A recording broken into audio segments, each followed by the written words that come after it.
Assalamualaikum warahmatullahi wabarakatuh. Kakali ilman Oromo peji mobile irratti dalagu insyaallah dhibban dalaga isin agarsiisa warri beektan ni beeytanii warri hin beekne immoo itti fayyadama bilaash tayyib isin agarsiisa filaastoodii keessa seentanii maal gootanii buuftanii alfeysal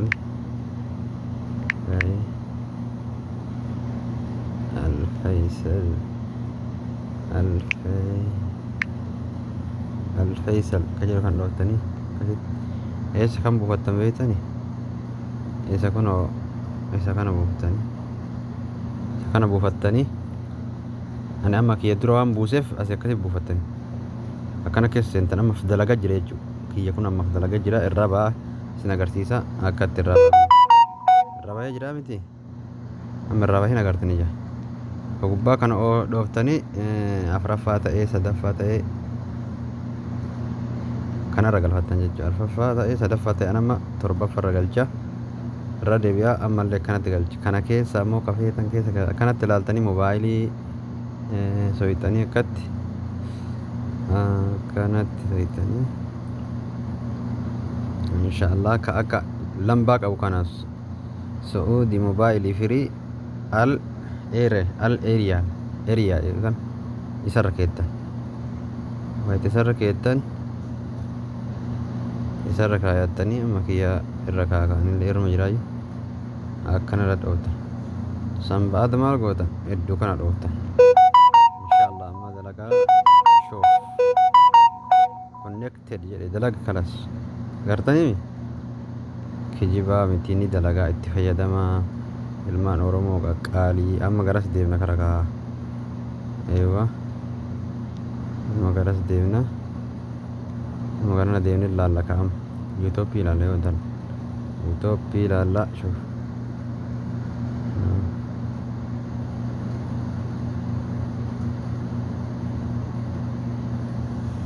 shuf maasha Allah مبروك ilmaan Oromoo qaqqaaliin itti fayyadama kuno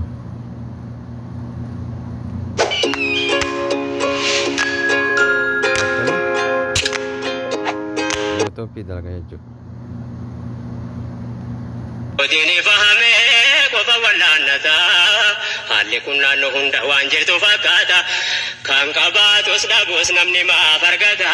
jedhee kenna rabbiitiif mataa dhukkubsata gariin kiyya ta'uu dhabeedhaaf gubata